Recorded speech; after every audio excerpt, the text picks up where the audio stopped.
Elena Ferrante é uma autora italiana que eu conheci em 2018.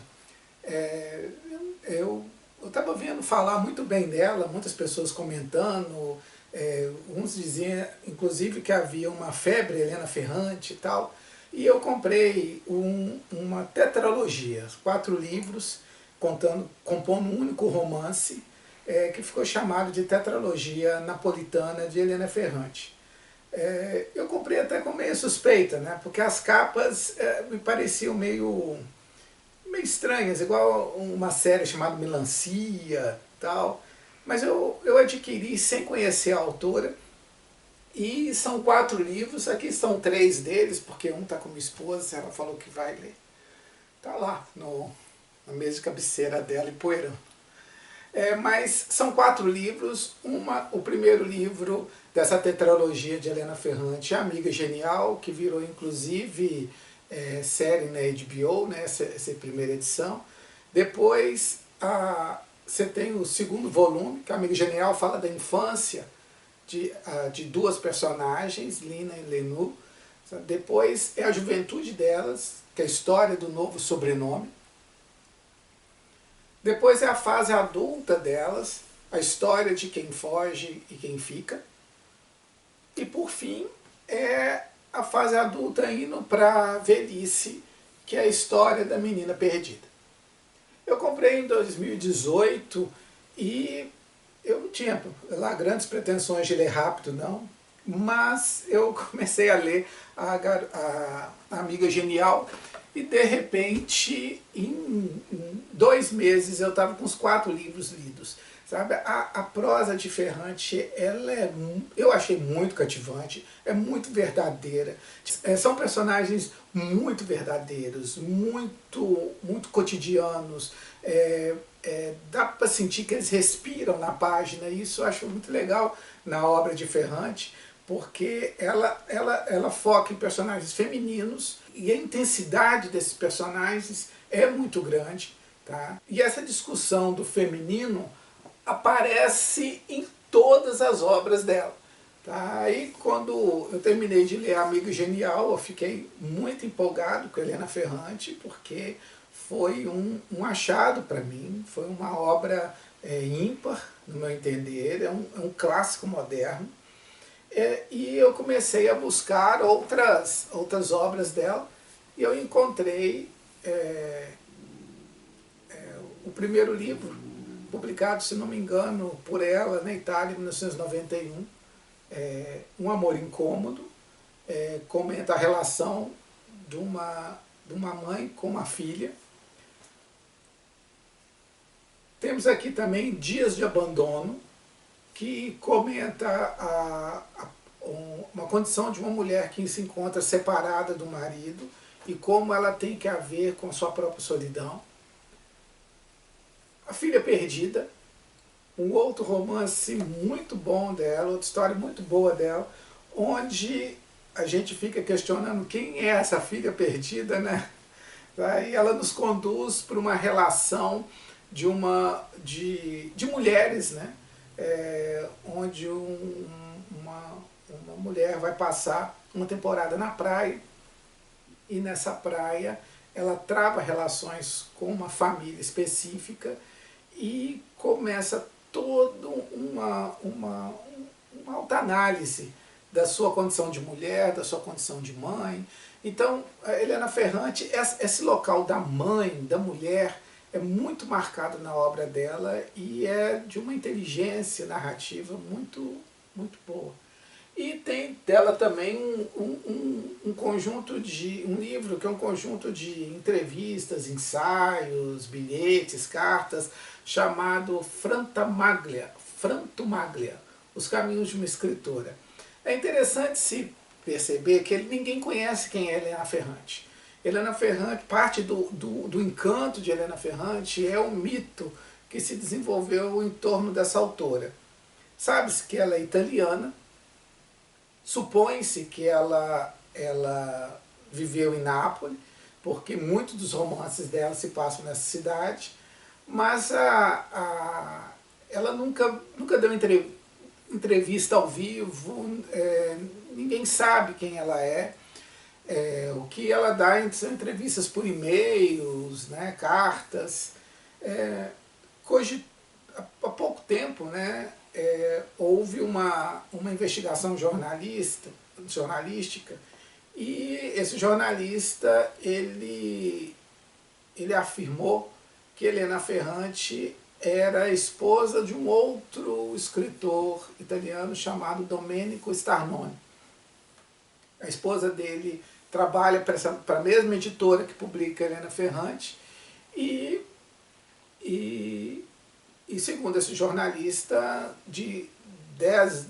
dos últimos 10 anos houve um aumento muito grande financeiro na conta da esposa do Starnone e do próprio Starnone. Eles adquiriram bens e tal, e o jornalista sustenta que Elena Ferrante é essa tradutora chamada Anita Raja. Anita Raja está hoje com cerca de 77 anos, sabe, casada com Starnone, mas assim, Starnone nem Anita nem confirmaram nem desmentiram. Helena Ferrante, ela diz que prefere o anonimato para poder ter mais liberdade de escrita, e sendo que o mais importante não é a pessoa dela, a história de vida dela, mas o mais importante é a obra. Uma obra que eu acho, particularmente, que deve ser muito autobiográfica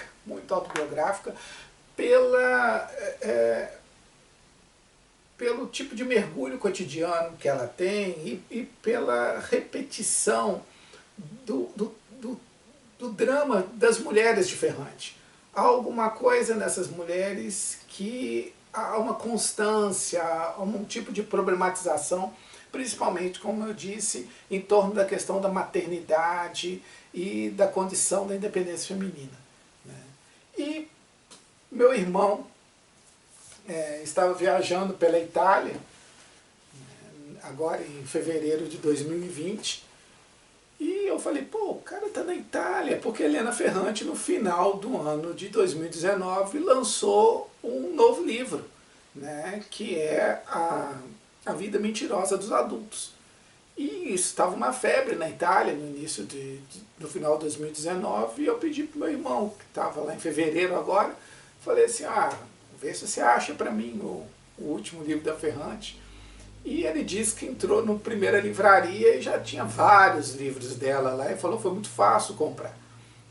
E ele comprou para mim esse último dela, lançado em 2019, que é A Vida Mentirosa dos Adultos, que está para ser lançado no Brasil agora, em junho de 2020, não, com essa pandemia. Eu acho muito improvável que esse lançamento deva acontecer, não sei. Mas, falando em pandemia, né, meu irmão comprou esse livro em Milão, e no dia seguinte que ele comprou esse livro, de repente Milão começou a fechar. Fechou tudo por conta do coronavírus. E meu irmão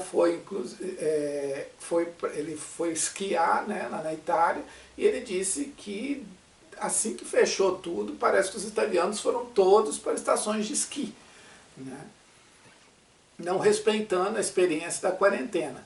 Meu irmão foi para o Egito depois, voltou para o Brasil, fez exame de coronavírus, não teve nada com ele, não estava infectado, ficou 2 meses de quarentena antes que nós pudéssemos nos encontrar de novo, ele me passar esse novo livro da Elena Ferrante, que eu trouxe aqui. A gente dá uma olhadinha, que é esse aqui.